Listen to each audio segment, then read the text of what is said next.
Hello everyone, welcome back to my channel. कैसे हैं आप सभी लोग? आशा करती हूँ आप सभी लोग ठीक होंगे। आज हम लोग पढ़ेंगे बीएड फर्स्ट ईयर का जो सेकंड पेपर है उसको। फर्स्ट पेपर हम लोगों ने पूरा पढ़ लिया था, आज से हम लोग सेकंड पेपर स्टार्ट करेंगे। तो आइए हम लोग देखते हैं हमारे सेकंड प्रश्न पत्र का नाम क्या है और उसमें हमें पढ़ना क्या है।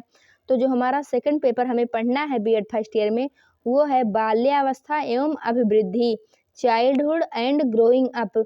तो जो हमारा बाल्यावस्था एवं अभिवृद्धि है उसका एक एक अध्याय हम लोग पढ़ते चलेंगे। तो आज हम लोग पढ़ेंगे पहला अध्याय। तो आइए हम लोग देखते हैं पहले अध्याय का क्या नाम है और उसमें हमें क्या पढ़ना है। जो हमारा सेकंड पेपर का पहला अध्याय है वो है शिक्षा मनोविज्ञान का अर्थ एवं विधियाँ।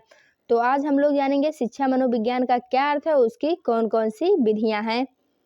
तो हम लोग शुरू करते हैं, देखते हैं इसमें पहला टॉपिक हमें कौन सा पढ़ना है, उसको पढ़ते हैं। शिक्षा मनोविज्ञान का अर्थ एवं परिभाषा। तो सबसे पहले हम लोग जानेंगे शिक्षा मनोविज्ञान का क्या अर्थ है, फिर उसकी परिभाषाएं देखेंगे। तो आइए पहले हम लोग जानते हैं शिक्षा मनोविज्ञान का अर्थ। शिक्षा मनोविज्ञान मनोविज्ञान की अत्यंत महत्वपूर्ण शाखा है। शिक्षा मनोविज्ञान दो शब्दों से मिलकर बना है, शिक्षा तथा मनोविज्ञान। इस सहयोग से इसका शाब्दिक अर्थ है शिक्षा से संबंधित मनोविज्ञान से है। अर्थात शिक्षा मनोविज्ञान मानव व्यवहार का वैज्ञानिक अध्ययन तथा शैक्षिक समस्याओं को हल करने में मनोवैज्ञानिक नियमों एवं सिद्धांतों का प्रयोग करता है। तो ये रहा हमारा शिक्षा मनोविज्ञान का अर्थ। अब हम लोग देखते हैं शिक्षा मनोविज्ञान की कुछ परिभाषाएं। तो इसमें जो पहली परिभाषा है शिक्षा मनोविज्ञान की, वो है स्किनर की। तो हम लोग देखते हैं कि स्किनर ने कैसे शिक्षा मनोविज्ञान को अपने शब्दों में परिभाषित किया है। स्किनर के अनुसार शिक्षा मनोविज्ञान मानवीय व्यवहारों का शैक्षिक परिस्थितियों में अध्ययन करता है। स्किनर कहते हैं जो शिक्षा मनोविज्ञान है वो मानवीय व्यवहारों का शैक्षिक परिस्थितियों में अध्ययन करता है। तो ये रहा स्किनर के अनुसार शिक्षा मनोविज्ञान का परिभाषा। अब हम लोग देखते हैं क्रो एंड क्रो के अनुसार शिक्षा मनोविज्ञान की परिभाषा। शिक्षा मनोविज्ञान मनोविज्ञान में व्यक्ति जन्म से लेकर वृद्धावस्था तक सीखने के अनुभवों का वर्णन एवं व्याख्या करता है। क्रो एंड क्रो कहते हैं कि शिक्षा मनोविज्ञान में व्यक्ति जन्म से लेकर वृद्धावस्था तक के सीखने के अनुभवों का वर्णन और व्याख्या करता है। तो ये रहा स्किनर और क्रो एंड क्रो के अनुसार शिक्षा मनोविज्ञान का परिभाषा। अब हम लोग अपने अगले टॉपिक को देखते हैं। जो हमारा अगला टॉपिक है वो है शिक्षा मनोविज्ञान के प्रमुख उद्देश्य। तो हम लोग जानेंगे शिक्षा मनोविज्ञान के क्या उद्देश्य होते हैं और किस प्रकार के उद्देश्य होते हैं। तो सबसे पहले हम लोग जानते हैं शिक्षा मनोविज्ञान के उद्देश्य क्या हैं। शिक्षा मनोविज्ञान के लगभग वही उद्देश्य हैं जो शिक्षा के हैं, फिर भी लेखकों ने अपने विचारों के अनुसार विभिन्न प्रकार की शब्दावली का प्रयोग किया है, जिसमें एक प्रकार का हो जाएगा सामान्य उद्देश्य और एक हो जाएगा विशिष्ट उद्देश्य।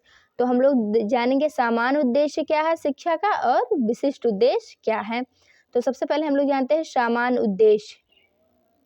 स्किनर महोदय ने अपने अनुसार दो उद्देश्य शिक्षा मनोविज्ञान के बताएं, पहला सामान्य उद्देश्य, दूसरा विशिष्ट उद्देश्य। अब हम लोग जानते हैं स्किनर ने जो सामान्य उद्देश्य बताया उनमें किन चीज़ों को रखा और विशिष्ट उद्देश्य जो बताया उसमें किन चीज़ों को रखा। तो सबसे पहले जानते हैं सामान्य उद्देश्य। स्किनर ने शिक्षा मनोविज्ञान का सामान्य उद्देश्य केवल एक ही मानते हुए लिखा है कि शिक्षा मनोविज्ञान का सामान्य उद्देश्य संगठित तथ्यों एवं सामान्य नियमों का एक ऐसा संग्रह प्रदान करना जिसकी सहायता से शिक्षक सांस्कृतिक और व्यावसायिक लक्ष्यों को अधिक से अधिक प्राप्त कर सके। इन्होंने जो शिक्षा मनोविज्ञान के उद्देश्य बताए वो इस प्रकार हैं। पहला हो जाएगा सिद्धांतों की खोज तथा तथ्यों का संग्रह करना, ये भी सामान्य उद्देश्य में आएगा। और जो दूसरा होगा बालक के व्यक्तित्व का विकास करना, ये भी शिक्षा मनोविज्ञान का सामान्य उद्देश्य है। और जो अगला उद्देश्य है वो है शिक्षण कार्य में सहायता प्रदान करना। इसके बाद जो उद्देश्य है वो है शिक्षण विधि में सुधार। तो जो सामान्य उद्देश्य है उसमें हो गया सिद्धांतों की खोज तथा तथ्यों का संग्रह करना, बालक के व्यक्तित्व का संपूर्ण विकास करना, शिक्षण कार्य में उसे सहायता प्रदान करना तथा शिक्षण विधियों में सुधार करना। ये सब स्किनर के जो शिक्षा मनोविज्ञान के सामान्य उद्देश्य हैं उसमें आता है। अब हम लोग देखेंगे विशिष्ट उद्देश्य। शिक्षा मनोविज्ञान केवल व्यक्ति के सामान्य उद्देश्यों की पूर्ति ही नहीं करता, अपितु वह उसके विशिष्ट लक्ष्यों की पूर्ति में भी सहायक होता है। यह व्यक्ति को उसकी योग्यता, क्षमता तथा कुशलता को पहचानने का योग देता है। शिक्षक छात्रों को सीखने की सीमाओं को पहचानता है। स्किनर ने 8 प्रकार के विशिष्ट उद्देश्यों को बताया है। तो अब हम लोग 8 विशिष्ट उद्देश्यों को जान लेते हैं। इसमें जो पहला उद्देश्य है वो है बालकों की बुद्धि, ज्ञान, व्यवहार में उन्नति, किए जाने वाले विश्वास को दृढ़ बनाना। और दूसरा उद्देश्य है बालकों के प्रति निष्पक्ष और सहानुभूतिपूर्ण दृष्टिकोण का विकास करने में सहायता देना। मतलब शिक्षक का जो बालकों के प्रति व्यवहार हो निष्पक्ष और सहानुभूतिपूर्ण हो। तो हम लोग तीसरा विशिष्ट उद्देश्य देखते हैं। बालकों में वांछनीय व्यवहार के अनुरूप शिक्षा के स्तरों और उद्देश्यों को निश्चित करने में सहायता देना।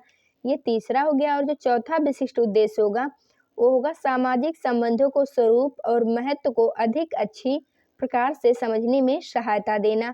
अगला होगा शिक्षण की समस्याओं का समाधान करने के लिए प्रयोग किए जाने वाले तथ्यों और सिद्धांतों का ज्ञान प्रदान करना। और जो हमारा छठा उद्देश्य होगा वो होगा शिक्षक को अपने और दूसरों से शिक्षण के परिणामों को जानने में सहायता देना। सातवां होगा शिक्षक को छात्रों के व्यवहार की व्याख्या करने के लिए आवश्यक तथ्य और सिद्धांत प्रदान करना। और जो हमारा आखिरी और 8वां विशिष्ट उद्देश्य होगा वो होगा प्रगतिशील शिक्षण विधियों, निर्देशन, कार्यक्रमों एवं विद्यालय संगठन और प्रशासन के स्वरूपों को निश्चित करने में सहायता देना। तो ये रहे स्किनर के जो शिक्षा मनोविज्ञान के विशिष्ट उद्देश्य थे वो। तो हम लोगों ने सामान्य उद्देश्य को जाना, विशिष्ट उद्देश्य को जाना शिक्षा के। अब अपना अगला टॉपिक देखेंगे जो है शिक्षा मनोविज्ञान के क्षेत्र। अब हम लोग देखेंगे शिक्षा मनोविज्ञान का क्षेत्र कितना विस्तृत है उसको। तो हम लोग शुरू करते हैं अपना शिक्षा मनोविज्ञान का क्षेत्र।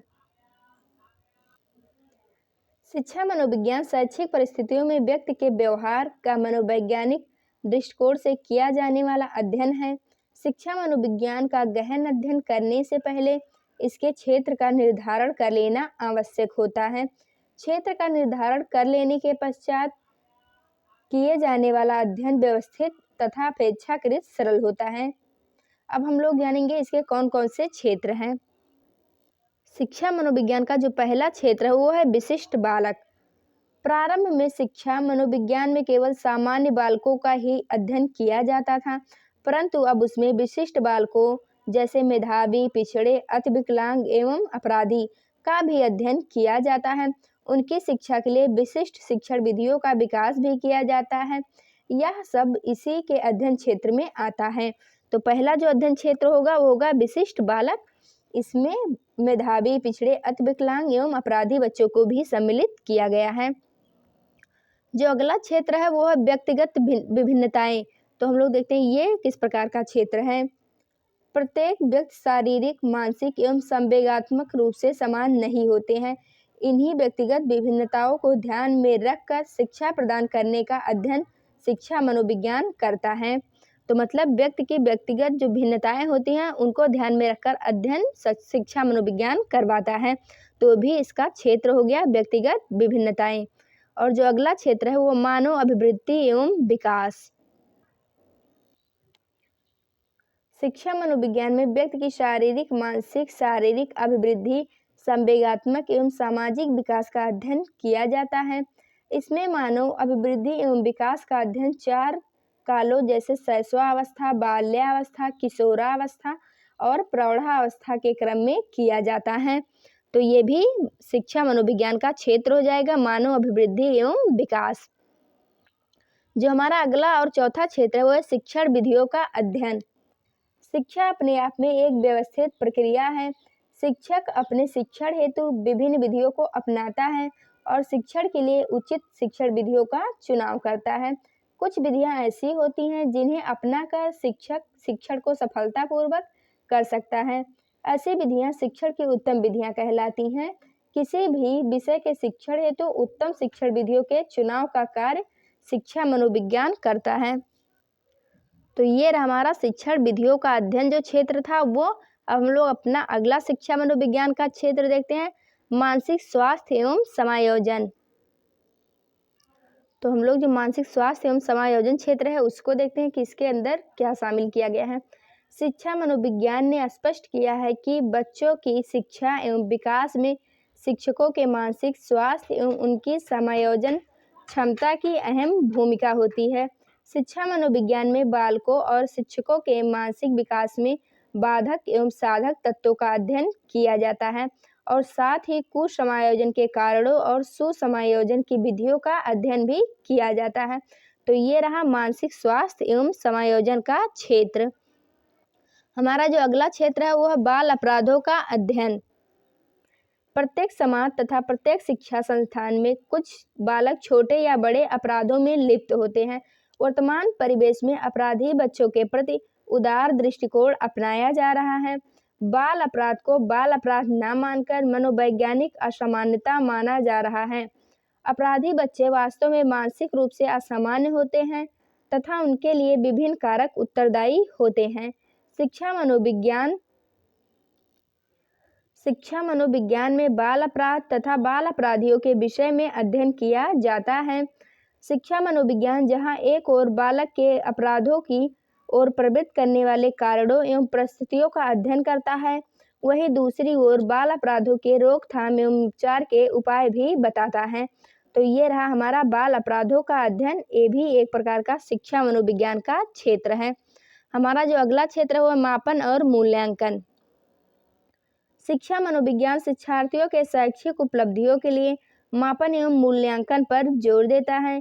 शिक्षार्थी की समुचित शिक्षा के लिए यह आवश्यक है कि शिक्षार्थी की बुद्धि, अभिरुचि, स्मृति, तर्क की माप की जाए तथा उनकी उपलब्धि का सही मूल्यांकन किया जाए। शिक्षा मनोविज्ञान में इस तरह के मापन एवं मूल्यांकन के अध्ययन पर विशेष बल दिया जाता है। तो ये रहा हमारा मापन और मूल्यांकन का क्षेत्र।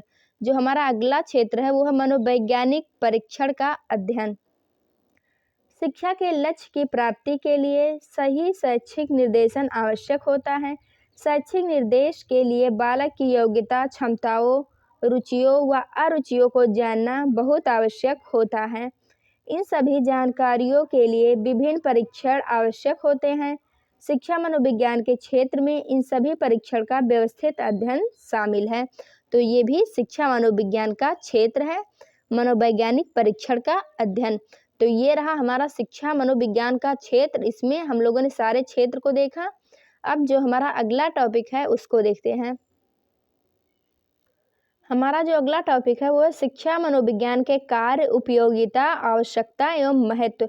तो अब हम लोग देखेंगे शिक्षा मनोविज्ञान के कौन से कार्य हैं, उसकी उपयोगिता क्या है, आवश्यकता क्या है एवं महत्व कौन कौन से हैं।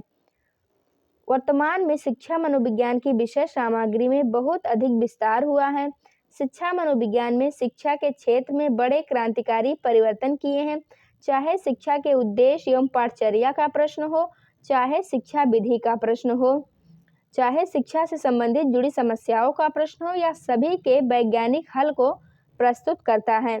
शिक्षा मनोविज्ञान के महत्व को निम्नलिखित बिंदुओं द्वारा हम लोग स्पष्ट कर सकते हैं। तो हम लोग पहला देखते हैं शैक्षिक उद्देश्यों का निर्धारण। जो हमारा पहला महत्व है शैक्षिक उद्देश्यों का निर्धारण, ये हम लोग देखते हैं कि शिक्षा मनोविज्ञान किस प्रकार से शैक्षिक उद्देश्यों का निर्धारण करता है। शिक्षा मनोविज्ञान शैक्षिक उद्देश्यों के निर्धारण और उसे क्रियान्वित ज्ञान प्रदान करता है। शैक्षिक उद्देश्यों का निर्धारण मनोवैज्ञानिक सिद्धांतों के अनुरूप होने चाहिए।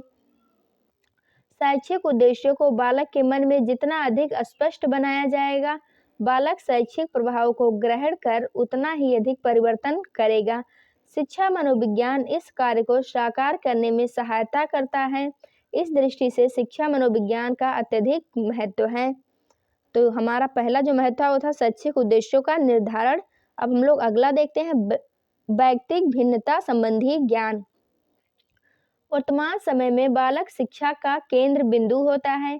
इसी को ध्यान में रखते हुए शिक्षा की व्यवस्था बनाई जाती है और शैक्षिक क्रियाएं उत्पन्न कर बालक व्यवहार में अपेक्षित परिवर्तन लाने का प्रयास किया जाता है। अध्यापक को अपने विषय का ज्ञान होना चाहिए, वही उसे बालक को भी ज्ञान होना चाहिए। शिक्षा मनोविज्ञान वैयक्तिक भिन्नता के स्वरूपों और कारणों तथा उनके शैक्षिक प्रभाव का अध्ययन करके उनके लिए उपयुक्त शिक्षण कार्यों का निर्माण करता है। इस दृष्टि से शिक्षा मनोविज्ञान का महत्व बहुत बढ़ जाता है। तो जो हमारा दूसरा महत्व होता है व्यक्तिक भिन्नता संबंधी ज्ञान। अगला जो है वो अध्यापकीय कार्य में सहयोग। शिक्षा मनोविज्ञान अध्यापन कार्य में महत्वपूर्ण रूप से सहयोग प्रदान करता है। अध्यापकीय कार्य करने वाले व्यक्ति के व्यक्तित्व का प्रभाव बालक पर प्रत्यक्ष रूप से पड़ता है। शिक्षा मनोविज्ञान सबसे पहले अध्यापक को अपने आप से परिचित कराता है, उसे अपने विषय का ज्ञान रखने, उसके ज्ञान का संप्रेषण रखने का कार्य करता है। इस कार्य में शिक्षा मनोविज्ञान बहुत अधिक सहायता प्रदान करता है। तो अगला जो हमारा अगला महत्व होता है अध्यापकीय कार्य में सहयोग। अब हम लोग अगला जो महत्व है उसको देखते हैं।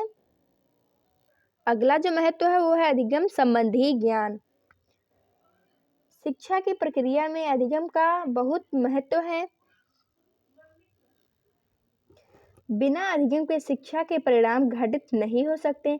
अधिगम करने वाला एक निष्क्रिय विषय ना होकर स्वयं में विकास करने वाला होता है, अतः उसे ज्ञान होना चाहिए कि अधिगम क्या है, अधिगम की क्रिया कैसे उत्पन्न होती है, अधिगम कितने प्रकार का होता है, इस संबंध में कौन कौन से सिद्धांत हैं, इसे प्रभावशाली बनाने के लिए क्या क्या उपाय करना चाहिए। इसका ज्ञान प्राप्त कर अधिगामी अधिगम को सरल, सुगम और प्रभावशाली बना सकता है। तो ये रहा हमारा अधिगम संबंधी ज्ञान का महत्व। जो हमारा अगला है वो है शिक्षा संबंधी ज्ञान। शिक्षण वह प्रक्रिया है जो प्रत्यक्ष अप्रत्यक्ष रूप से शिक्षा द्वारा प्रयोग में लाया जाता है और शिक्षण की प्रक्रिया को संगठित एवं नियोजित कर शिक्षक विद्यार्थी को प्रभावित करता है, जिससे विद्यार्थी में अपेक्षित परिवर्तन किए जा सके। इसकी पूर्ति के लिए शिक्षा मनोविज्ञान अनेक प्रयोगों, शोधों के द्वारा शिक्षण विधियों का निर्माण करता है और बालक की विभिन्न परिस्थितियों के अनुसार भिन्न भिन्न शिक्षण विधियों का प्रयोग कर शिक्षण को सशक्त एवं प्रभावशाली बनाता है। इस प्रकार शिक्षा मनोविज्ञान का महत्व काफी अधिक बढ़ जाता है। अब जो हमारा अगला महत्व है वो है पाठ्यक्रम चयन में उपयोगी। जब शिक्षा मनोविज्ञान का विकास नहीं हुआ था तब प्रत्येक विद्यार्थी के लिए पाठ्यक्रम एक प्रकार का होता था। पाठ्यक्रम का चयन वर्तमान परिस्थितियों में बालक में रुचियों, क्षमताओं तथा रुझानों को ध्यान में रखकर किया जाता है। उसमें ऐसे विषयों को रखा जाता है जो बालक की वर्तमान आवश्यकताओं की पूर्ति कर सके। तो ये रहा हमारा पाठ्यक्रम चयन में उपयोगी। इसमें भी शिक्षा मनोविज्ञान का महत्व है। अब हम लोग अगला महत्व देखते हैं समय सारणी को बनाने का ज्ञान। शिक्षा मनोविज्ञान के द्वारा ही हमें समय सारणी बनाने का ज्ञान प्रदान होता है। कोई भी विद्यालय अपनी एक निश्चित समय सारणी के द्वारा शैक्षिक गतिविधियां चलाता है। विद्यालय में शिक्षा अधिगम के साथ अन्य क्रियाकलापों की समय सारणी न बनाई जाए तो बालक पर थकान, अरुचि, उबाऊपन का प्रभाव पड़ने की संभावना होती है, जिससे शिक्षा का अपेक्षित परिणाम नहीं आ पाता। अतः मनोवैज्ञानिक तरीके से शिक्षकों को इन समस्त बातों को ध्यान में रखते हुए समय सारणी बनानी चाहिए। इस प्रकार शिक्षा मनोविज्ञान शिक्षक को उपयोगी, प्रभावशाली समय सारणी बनाने में मार्गदर्शन का कार्य करता है। तो ये रहा हमारा समय सारणी को बनाने का ज्ञान प्रदान करना, ये भी शिक्षा मनोविज्ञान का प्रमुख कार्य है। तो ये रहे हमारे शिक्षा मनोविज्ञान के कार्य, महत्व और उपयोगिता। अब हम लोग अपना अगला टॉपिक देखते हैं जो हमारे पहले अध्याय का है, वो है शिक्षा मनोविज्ञान की विधियाँ। तो अब हम लोग देखते हैं कि शिक्षा मनोविज्ञान की कौन कौन सी प्रमुख विधियाँ हैं। वर्तमान में मनोविज्ञान एवं शिक्षा मनोविज्ञान के अध्ययन हेतु जिन विधियों का प्रयोग किया जाता है उन्हें दो वर्गों में विभाजित किया गया है। पहला आत्मनिष्ठ और दूसरा वस्तुनिष्ठ। आत्मनिष्ठ के अंतर्गत आत्मनिरीक्षण विधि एवं गाथा वर्णन या उपाख्यान विधि आता है और जो हमारी वस्तुनिष्ठ विधि है इसके अंतर्गत आएगा प्रयोगात्मक विधि, तुलनात्मक विधि, विकासात्मक विधि, व्यक्ति इतिहास विधि, साक्षात्कार विधि, प्रश्नावली विधि, ये सारी विधियाँ आती हैं। तो दो प्रमुख विधियाँ हैं, पहला आत्मनिष्ठ विधि और दूसरा वस्तुनिष्ठ। आत्मनिष्ठ के अंतर्गत 2 प्रमुख विधियां आती हैं और वस्तुनिष्ठ के अंतर्गत ये सारी विधियां आती हैं। तो सबसे पहले हम लोग आत्मनिष्ठ विधि को जान लेते हैं। इसको आत्मगत विधि भी बोलते हैं। इस विधि के अंतर्गत व्यक्ति स्वयं अपने व्यवहार की व्याख्या और विश्लेषण करता है। इस विधि के अंतर्गत 2 विधियां आएंगी, पहला आत्मनिरीक्षण विधि, दूसरा गाथा वर्णन विधि। तो हम लोग जान लेते हैं कि आत्मनिरीक्षण विधि क्या है। आत्मनिरीक्षण विधि को अंतर्दर्शन या अंतर्निरीक्षण विधि भी कहते हैं। अंतर्दर्शन का शाब्दिक अर्थ है टू लुक विद इन और सेल्फ ऑब्जर्वेशन, जिसका अभिप्राय है अपने आप में देखना या आत्मनिरीक्षण। तो ये रहा हमारा आत्मनिरीक्षण या अंतर्दर्शन विधि, जिसका अर्थ है अपने आप में देखना। इसमें व्यक्ति स्वयं अपने मानसिक क्रियाओं एवं प्रतिक्रियाओं का अध्ययन करता है और निरीक्षण के पश्चात क्रिया प्रतिक्रिया की अनुभूति भी स्वयं करता है। अतः इस विधि में जिस व्यक्ति के व्यवहार का अध्ययन करना होता है, मनोवैज्ञानिक उसी से अपने मन में प्रवेश कर अपने संवेगों, स्मृतियों, कल्पनाओं और विचारों आदि का अध्ययन स्वयं करने, उसके कारणों को जानने एवं पहचानने को कहा जाता है। उसके द्वारा अध्ययन परिणामों को पूछकर लिखा जाता है। एग्जाम्पल फॉर हम लोग ले सकते हैं, एग्जाम्पल के लिए यदि कोई शिक्षार्थी किसी कविता को पढ़ने के बाद वह कहे कि कविता मधुर एवं सरस है, तो अंतर्दर्शन होगा, क्योंकि वह विद्यार्थी स्वयं अपने मनोदशा का निरीक्षण करते हुए यह बता रहा है कि कविता सरस एवं मधुर लगी है। तो इसको हम लोग कहेंगे आत्मनिरीक्षण या अंतर्दर्शन विधि। ये आएगी आत्मनिष्ठ विधि के अंतर्गत। और जो इसके अंतर्गत दूसरी विधि आएगी वो है गाथा वर्णन या उपाख्यान विधि। इसको हम लोग थोड़ा सा विस्तार से जानते हैं। गाथा वर्णन विधि में विद्यार्थी पूर्व अनुभव या व्यवहार का लेखा तैयार करता है। यह आत्मगत विधि है। इस विधि में व्यक्ति अपने पूर्व अनुभव या किसी घटना विशेष का एक अभिलेख तैयार करता है। इस प्रकार की घटनाओं का अभिलेख तैयार करना, संचय करना पुनः स्मरण के आधार पर होता है। तो ये रही हमारी गाथा वर्णन या उपाख्यान विधि। अब हम लोग देखते हैं वस्तुनिष्ठ विधि ये क्या है। इस विधि में दूसरों के द्वारा व्यवहार का अध्ययन तथा तथ्यों का संग्रह किया जाता है। इसके अंतर्गत बहुत सी विधियां आती हैं। तो हम लोग देखेंगे पहली विधि जो है प्रयोगात्मक विधि, वो किस प्रकार की विधि है। शिक्षा मनोविज्ञान में प्रयोगात्मक विधि सबसे अधिक महत्वपूर्ण विधि मानी गई है। प्रयोगात्मक विधि प्रयोग एवं प्रयोगशाला पर आधारित विधि है। इस विधि के आधार पर आज मनोवैज्ञानिक को विज्ञान की श्रेणी में रखा जाता है। प्रयोग का शाब्दिक अर्थ होता है करके देखना। इस विधि में प्रयोगकर्ता स्वयं अपने द्वारा निर्धारित या नियंत्रित परिस्थितियों या वातावरण में किसी भी व्यक्ति के व्यवहार का अध्ययन करता है। तो ये रही हमारी प्रयोगात्मक विधि, एक्सपेरिमेंटल मेथड। अब हमारी जो अगली विधि है वह तुलनात्मक विधि। ये क्या है, इसको हम लोग देखते हैं।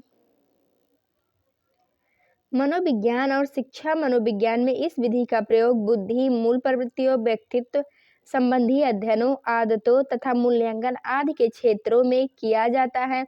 इस विधि में पशुओं, बंदरों, चूहों आदि के ऊपर किए गए प्रयोगों द्वारा निष्कर्ष निकाला जाता है। इन प्रयोगों से प्राप्त निष्कर्षों की तुलना फिर मानव व्यवहार से की जाती है। पशुओं के व्यवहार से तुलना करके मानव व्यवहार को समझने के कारण ही इस विधि को तुलनात्मक विधि कहा गया है। तो ये रही हमारी तुलनात्मक विधि। अब हम लोग अपनी अगली विधि देखते हैं, विकासात्मक विधि। इस विधि में व्यक्ति के कर्मिक विकास का अध्ययन किया जाता है। जन्म से लेकर व्यक्ति के वृद्धावस्था तक के विकास का कर्मिक अध्ययन करके निष्कर्ष निकालने का प्रयास किया जाता है। इस विधि में व्यक्ति जन्म से लेकर मृत्यु तक के कर्मिक, शारीरिक, मानसिक, बौद्धिक, चारित्रिक, सामाजिक, संवेगात्मक और नैतिक विकास का अध्ययन किया जाता है। तो ये रही हमारी विकासात्मक विधि। अगली जो शिक्षा मनोविज्ञान की विधि वो है व्यक्ति इतिहास विधि। इस विधि द्वारा व्यक्ति के गुण, दोष तथा असामान्यताओं का अध्ययन किया जाता है। इस विधि में विशेष रूप से मानसिक रोगी, विक्षिप्त व्यक्ति तथा समाज विरोधी कार्य करने वाले झगड़ालू व्यक्ति का अध्ययन किया जाता है, जिन व्यक्तियों का व्यवहार सामाजिक मान्यताओं के अनुरूप नहीं होता है। तो ये रहा व्यक्ति इतिहास विधि। अब हम लोग देखते हैं अगली विधि, साक्षात्कार विधि। व्यक्ति साक्षात्कार विधि में व्यक्ति के साक्षात्कार कर उसका अध्ययन किया जाता है। हमारी जो अगली विधि है वो है प्रश्नावली विधि।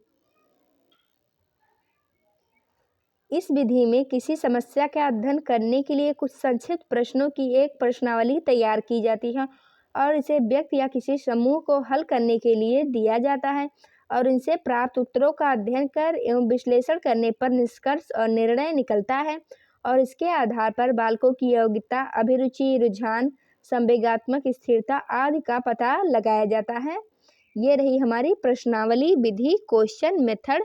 तो आज हम लोगों ने जो हमारा पहला अध्याय था सेकंड पेपर का, जिसका नाम था शिक्षा मनोविज्ञान का क्षेत्र एवं विधियां, उसमें हम लोगों ने शिक्षा मनोविज्ञान की जो सारी विधियां थी उनका एक एक करके अध्ययन किया।